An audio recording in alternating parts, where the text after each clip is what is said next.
Hello. Happy Wednesday. I'm sorry I missed you guys last week. I was whitewater rafting just outside of Ottawa. So thank you for popping in this week. I hope you guys are making the best and the most of the rest of your summer.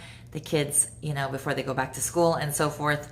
At least there's no rain right now. It's been a little yucky, but hopefully you guys are all well. Thank you for popping in. I am going to go over my normal, which is answer your guys' questions, update you on what's going on in real estate, and go over some happy news. So again, sorry I was away last week, but thank you for popping in. So I'm going to start first with a question. So the first question, sorry, when I look down, I can't blink, but when I look down, I have a black eye from whitewater rafting. I got my nephew's knee in the face, so disregard my black eye when I look down. So the first question comes from Marcel in Oro. And Marcel said, our house is outdated in everything, meaning to the word outdated. I'm afraid if I update everything that I don't do it to their taste, or that the new buyer rips it out anyways, or they tear down the house because it's a bigger lot. What should I do? Thank you, Marcel, for asking. So normally when it's more of a balanced market, I would say to do things. Hi, Scotty. I would say to do things like the main things they look at are the kitchens, the bathrooms, and the floors. And then the main things they ask is when was the roof done? When was the furnace done? When were the windows done? But it's currently not a balanced market and it's currently a seller's market. So you're definitely in the driver's seat. And let's just say, like you said, that you might not pick the right colors or what have you. You might do a black kitchen, they want a white kitchen, or vice versa. So there's actually been a lot of things, like even posts online, and they'll be like, perfectly salvaged retro house from 1960 hits the market and what have you. And then people can put their own spin on it. So I actually think you're okay. So right now it's considered an off market.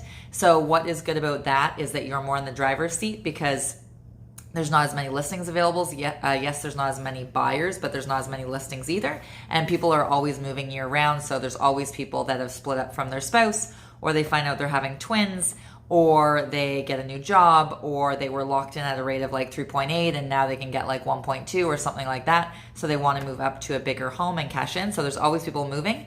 So if, for example, you waited and did your kitchen, but then you were ready, say, the middle of October, there's way more competition then because that's our second biggest market of the year. Spring is the first biggest and fall is the second biggest. Fall is not any less big. It's just not as long as a time frame window as the spring market. So if you are now, there's less for them to choose between. Whereas if it's then, and yes, you've done your kitchen, but they're like, oh, they haven't done their bathroom still, or that person has a bigger garage or a nicer location, etc. You're not in as much of the driver's seat. So it'd be better if you listed closer to now. So you're more in the driver's seat, and then you could buy in that market when there's more to choose from. So that is what I would just suggest for you. Thanks, Scotty. I was busy getting my black eye / water at my nose in the river, but it was lots and lots of fun. But thank you for popping in this week. So I'm just going to go over a couple happy news before real estate. So there was a fellow that basically went from gangs to singing to people in comas. So there was this fellow, and when he was 15, his brother went to jail. And he thought like that he didn't have family and so forth because he felt, I don't know if he felt like he was his father figure to him or what have you, but he kind of came across a gang and they were like, we're family, we have your back, etc. And as time went on, he realized they were just kind of using him and the other people in the gang to do their dirty work. And twice people came after his mother to harm her, and he realized that it wasn't for him and he needed to get out. So he got a job as a janitor at a hospital, and then eventually he became a phlebotomist. So like somebody who takes your blood and so forth. And he self-taught himself piano and guitar, and he started to sing to his patients, and play instruments for them, etc., while they're in comas and terminally ill. So I just thought it was cute that he went from gangs and guns and violence to singing to people in comas. So I thought that was cute, and now he is 28 and has worked at the hospital for 9 years. So I thought that was cute. The next question comes from Brianna in Hillsdale. And Brianna in Hillsdale, P.S. you guys can ask questions if you want. Otherwise, I'll just answer the questions that have come to me throughout the week. So Brianna in Hillsdale said, with everyone busy back to school and enjoying the no rain while it lasts, do you think it's a bad time to sell your home? Thank you, Brianna, for asking. It kind of goes right along with what I said to the last fellow. So right now is considered an off season. which is not necessarily bad to sell. It just means there's less competition. So that's good as a seller, less competition, less that they can nitpick your house, less that they can say, oh, we'll just go buy another home because knock yourself out, go buy another home because there really isn't a lot on the market to buy. So if they need to buy, which there's always people moving, then it puts you more in the driver's seat. It is typically more a quieter time of the year as people get busy back to school shopping for their kids and so forth, but there's still always people moving. Some people that, maybe thought they'd find their property of their dreams before and hasn't, and they're like scattered, trying to, like a chicken with their head cut off, find their property, or it's somebody that just found out that they got pre-approved, or that they got a raise, or one of them lost their job, or so forth. Maybe they're not reopening after, COVID lockdowns and shutdowns and so forth, and they don't have the income to support that mortgage, so they might be moving. There's always people moving. So I do not think that it's a bad time. But if you were holding offers, for example, you don't want to just hold it for one weekend like back in the day we would, because it's not as busy. So you do want to span 2 weekends. So that's the only difference. But thank you for asking. So again, if you just popped in, I apologize. I have a bit of a black eye from whitewater rafting. So when I look down, don't mind me. So love me some puppies. So a little bit before we do real estate, there are dogs in Italy. They're actually lifeguards, which I thought was super cute. So they have an 18-month program where these dogs go through and learn how to, or practice jumping out of helicopters and jumping out of moving boats and saving people, etc. And they have 350 dogs that they employ, and they basically guard 30 of the busiest beaches in Italy, and they save on average 20 to 30 people a year, which I thought was cute. Italy's the only place so far that has it, but Switzerland and the US and Germany are also looking into getting the dogs as lifeguards. The fellow that started it, it was because he had a Newfoundland dog. I was going to say a Burmese, but a Newfoundland dog, and he was on a boat once and it was half sinking, and there was 3 people on the boat, and his dog jumped off and pulled them all ashore. So that was where he got the idea to start the school to train dogs to be like lifeguards. So it's cute. So the next question comes from Siobhan in Innisfil. So Siobhan in Innisfil says, do you think Innisfil or Barrie will jump more in the next 10 years? Thank you, Siobhan, for asking. I'm sure you probably want Innisfil since it says you're from Innisfil. I don't know officially, obviously in Innisfil, I'm sure you've seen that modern thing that they're going to do with the whole train and so forth, and they want it basically to people not to have a car in Innisfil, and they can use everything in that little city center, and then they could take the train into Toronto if they worked in Toronto. They're basically saying the footprint of Innisfil is very similar to the footprint of Mississauga, but yet Mississauga has 800,000 people, and obviously Innisfil does not. So they're trying to basically build it up like that there. So obviously that's going to be huge there. And then Barrie also has tons of growth. It was the last city to double in size and is expected to be the next city to double in size. I'm sure you've heard a lot of the condos going downtown and so forth. It was the one is done by a fellow that did a lot of the developments in Yorkville. And so they're going to make it beautiful down there. And let's just say the bottom floor is not let's just say it's going to be, so 3 to 4 levels on the bottom is going to be commercial. So restaurants, grocery stores, etc. And then have all of the high rises above. And then the bus station, they're going to do a $10 million addition, and they're going to make it more like Kensington Market, like in Toronto. So there's obviously lots going on in Barrie as well as in Innisfil. So which one will be more bang for your buck dollar-wise, I'm not actually sure, but they're both going to go up. So I don't really know which one's 36%, one's 34%, etc. I don't really know exactly, but thank you for asking, and that is my take on that. I hope you guys are all well for those that just jumped on. So one more thing before real estate. So there's this 11-year-old, and at the beginning of the pandemic, his neighbor was sick, his family's neighbor, what have you, had terminal cancer, and he wanted not to go into a regular hospice, and obviously people, they take them in for the hospice and they spend their last few days or weeks there, but it was his dying wish to stay at home. And anyways, as he's at home, he befriends this 11-year-old a bit and gives the 11-year-old his tent and says that he wants him to have an adventure with it. So the little boy, after he passes away in March of last year, he decides he wants to get money donated to him and so forth to help with the hospice, just because the hospice helped this man so much. So he said, I'm going to raise money, but with shutdowns and so forth with COVID, he couldn't, roads were blocked and so forth, and this was in England. So he said, I'm just going to camp out in my backyard for 100 days and get people to donate, and he was hoping to raise $100. And obviously $100 is not very much, so he did 100 days, and he was documenting it all the time, and then he actually upped it to 200 days and 300 days. Now he's been there over 500 days, and he has raised over $770,000, which is amazing for the hospice in his local community. So I thought that was super cute of this 11, now 12-year-old little boy after his neighbor passed. So now I'm going to get into real estate. So thank you for those of you sticking in there. Also, before I do, we do $2,500 on the first of every month. So we call it the mortgage or rent giveaway. In reality, the winner can use it for whatever they like, but we do say it's to pay their mortgage or their rent.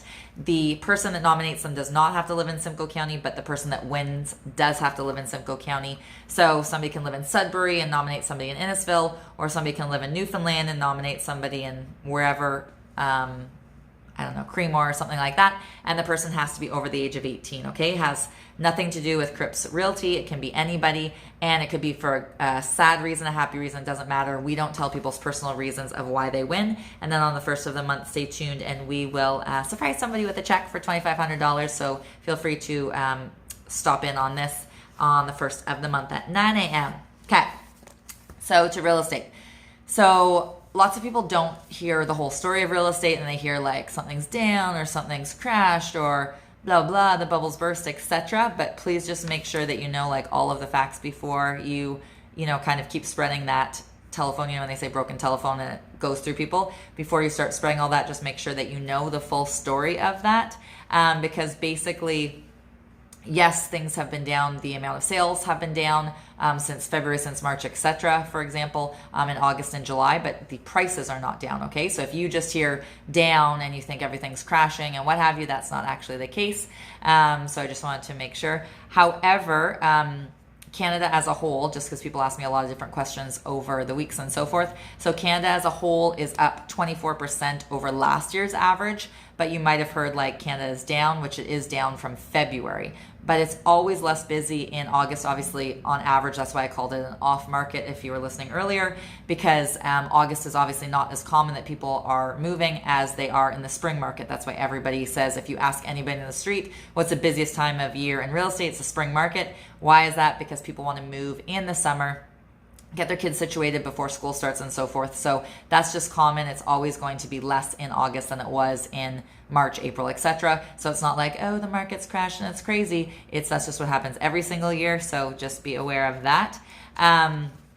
Let's see. Okay, so the average price in Canada did come down. So it was $716 in March, and now it's $662. But again, it just always happens that way. It's not going to keep going down and so forth. It'll be back up again in the fall market, and it's just because not as many people are buying at this time, okay? And it is still up 24% over last August. So it's not like, oh, it's crazy down and what have you. It's still up 24%, okay? And then what was I going to say? Oh yeah, there was a TD Bank economist, and basically he said, prices have cooled, but for example, before we would list a home for say $599, and it would get maybe like $720, $750, and now we list a house at $699 and it gets $720 or $750, or we just list it at $750 and it gets $745. So the market's just changed a little bit of how we, address it, and how we, not to say play the game, but how we, address the situation, okay? So that has changed. And then there's a different economist. Basically, there's these two economists that were going back and forth. And he said that he doesn't see declining prices. Instead, in the next few quarters, he sees everything going up and rising in the next few quarters. Also, what kind of growth, like from 2020 to 2021 was insanity, just like 2017 was insanity from 2016, but 2020 to 2021 was even higher. So he just said, the one guy said that it can't continue to go up like that, which we knew, because that was crazy, because some homes were up 200,000 from last year, 250,000 from last year, 150 from last year. It can't keep going up 150, 200, 250,000 a year is completely crazy. So we knew that, because we've been saying that the whole time. It's not sustainable. So he just reassured that. So yes, fewer homes have changed hands, so less people have bought or sold condos, freeholds, etc.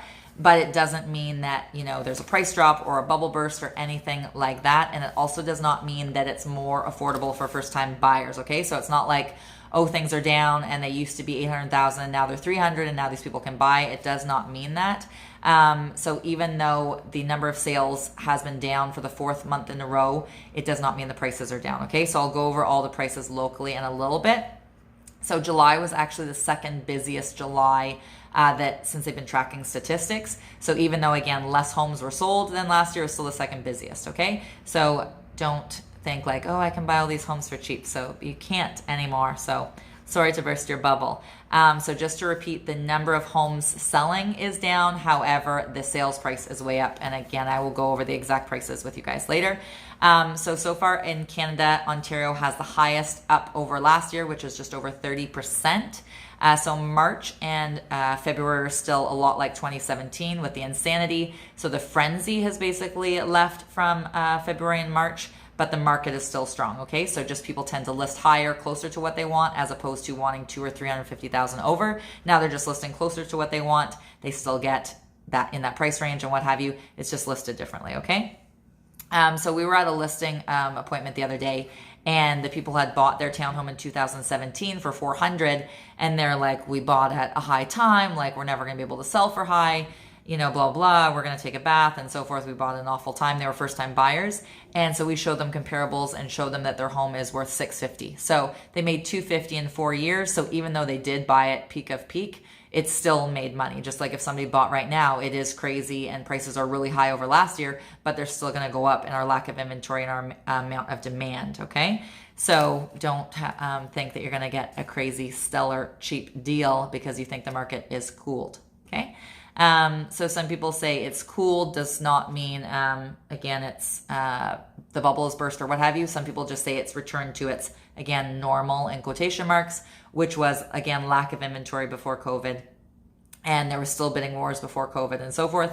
But again, it wasn't going 200, 300,000 over. There were some bidding wars and so forth. So it's just, again, adjusting back to that. If somebody wants 800, they're not listing 599 to get 800. They're listing, you know, 750 to get 800 or 819 to get 800, just depending which way they do it. So that's what's basically going on it. And a lot of economists have said that the housing demand has not gone away and it's actually gotten worse. So sorry to say that to you guys, but that's what everybody's saying. So there was 8.8% less homes sold last month than the month prior. So some people think, okay, there's less for us to choose from, so then therefore we don't want to list our home, and then that just snowballs the effect of the lack of inventory. So there was an economist from BMO, which is the Bank of Montreal, and they said that the markets are still strong. The frenzy is definitely gone, which is like I was saying. So people are just listing differently. But again, things are still selling.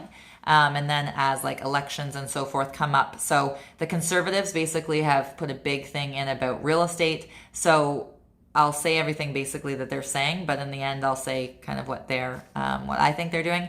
So they basically said if they're elected in the next 3 years, they will build 1 million homes. They'll make sure 1 million homes get added so our inventory isn't so lacking. They also said they're going to tap into their federal investments and get some extra funds from there. They're saying that you won't pay capital gains if you then reinvest it in another property, which I think is what they do in the States. I'm not positive. I've never bought in the States, but they're saying that. They're also talking about like changing office space to living space and apartments and homes, etc., to make more use of offices that maybe are now all working from home. And they're also saying they're somehow going to approach corporations and private investors, etc., to have them donate their land to be used for low-income housing. How they're going to get them to donate their land, I'm not really sure, but that is what they're saying. So I don't know if you guys think if they were actually elected, if they would do that. And if they were actually elected, do you think those things would help, or we still have no inventory? And then also they want to do a ban. So currently there's 15% tax on foreign buyers. So they want to get rid of the 15% tax on foreign buyers and completely ban foreign buyers from buying here, which is crazy. I think, because how can you really ban somebody? But that's what they want to do. And they said unless they're going to live here or are moving here, they want to ban people from other countries from buying in Ontario. They also are saying they want to get rid of stress tests. So a lot of you know from either reading things online or from listening to my whatever these lives are in the past. So it was 4.79 before June 1st that you had to get approved for, or approved at the new stress test. And then June 1st, it went up to 5.25. So they're saying they completely want to get rid of stress tests. And also currently, if you spend or if you buy a home that's over $1 million in Ontario or BC, you have to put down 20% minimum. And they're saying because the prices are so high, that is majority of people, especially around the GTA and so forth. So they're saying that they want to make that less so people could put 10% or 5%, etc. So that is basically what they're saying. To be honest, I think they're just saying everything that they think people want to hear to get votes. Because people are like, sure, no capital gain, sure, get rid of stress tests, sure, let me put down less money, etc. But I don't know really if they're going to follow through on that. But anyways, that is what they're saying. So locally, what is happening? So in the last month, there was 1,036 homes that were listed. And in 2020, there was 1,321. Okay, so 21.6% more homes were listed last year. And last year, 1,206 of those homes listed sold, and this year only 815. So that was 32.4% less homes sold. So you might be thinking like, oh, I should have sold last year, 32.4% less homes sold this year. However, you can get the whole picture before you decide on that. So last year, the average sales price was $594 and change, $868 to be exact, but I just like to say $594. And this year, the same month, the average was $772. So would you rather sell at $594 or $772? I'm sure you'd rather the extra $175,000 in your bank account and have sold this year. So $175,000 more in your account, same month, different year. That's what the sales are. So yes, 32.4% less homes sold, but for an average of $175,000 more. Okay. And just in curiosity, in case you guys are wondering, in 2019, the same month, the average sales price was $510 and change. So it went from $510 to $594 to $772.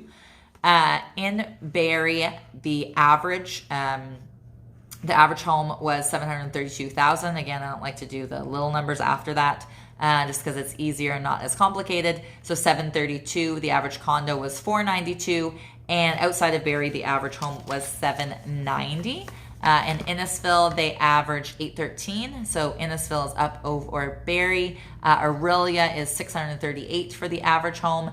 And Essa was $806. It's just funny to think of $806 in Essa when back in the day it was so cheap.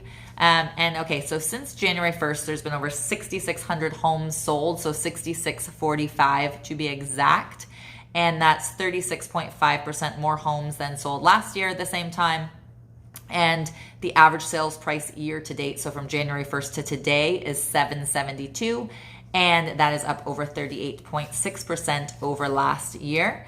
And so basically this year versus last year, I'm going to say like detached, semi-detached, townhomes, etc.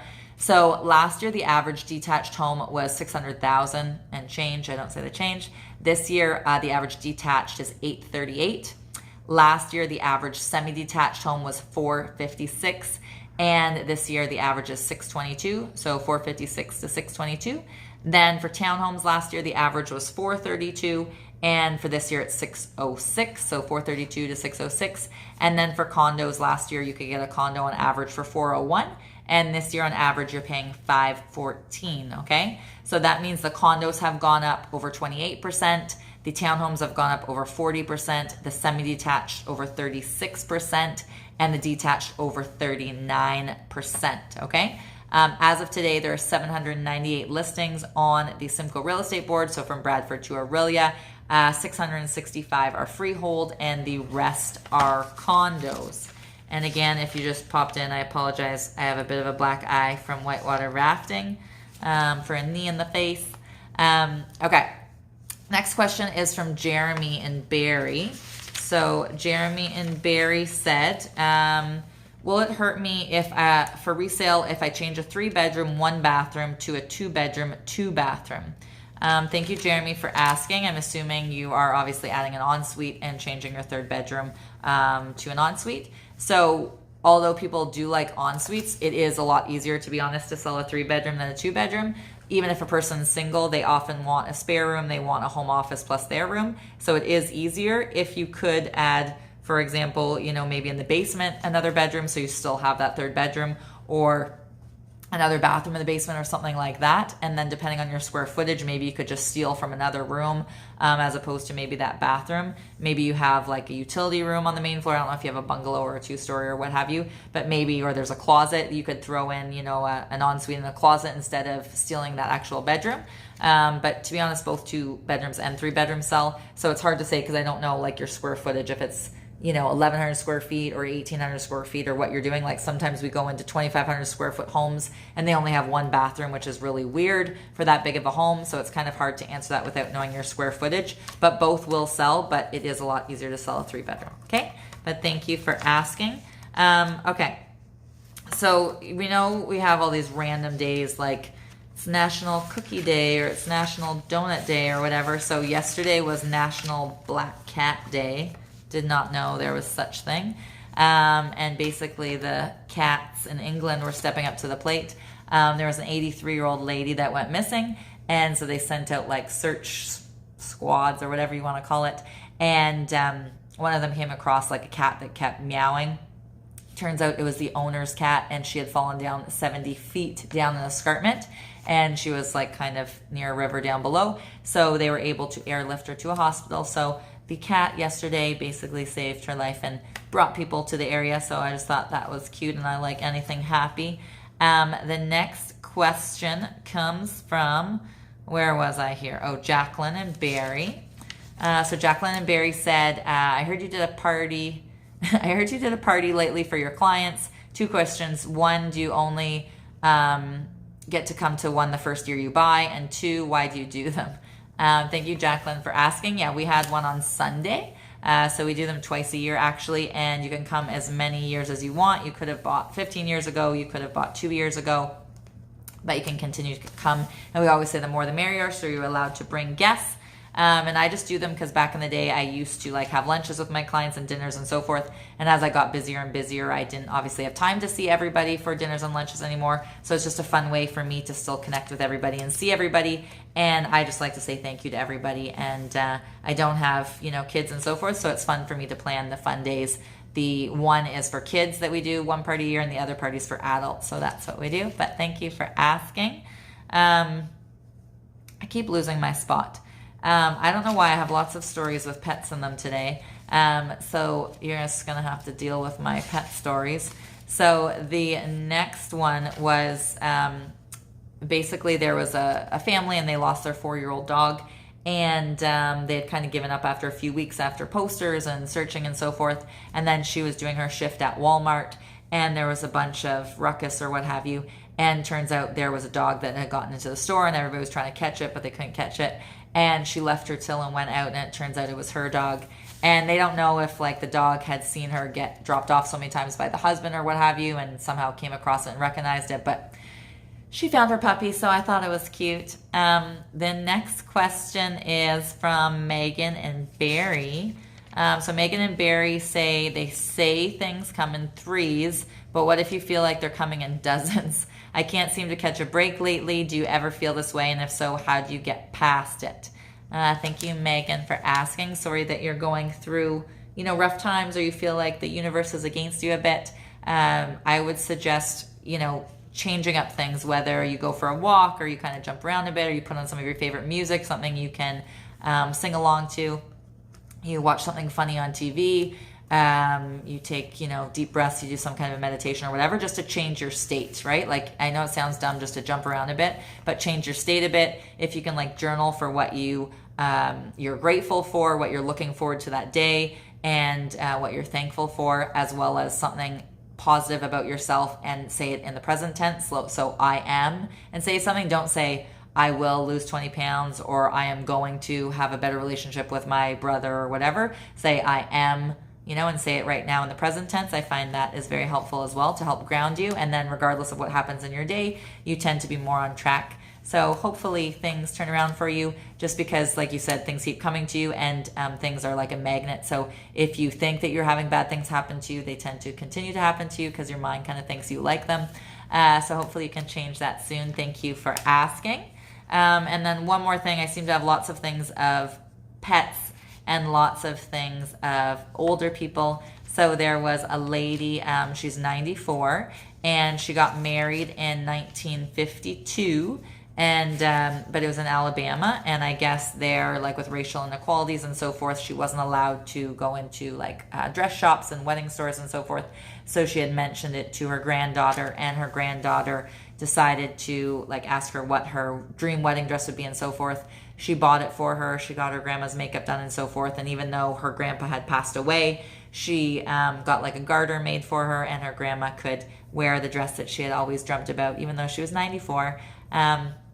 So anyways, I hope you guys enjoy your week. I hope you go after your dreams. I hope you're unstoppable and you don't let your fears get in your way. Have an amazing day, and thank you so much for popping in.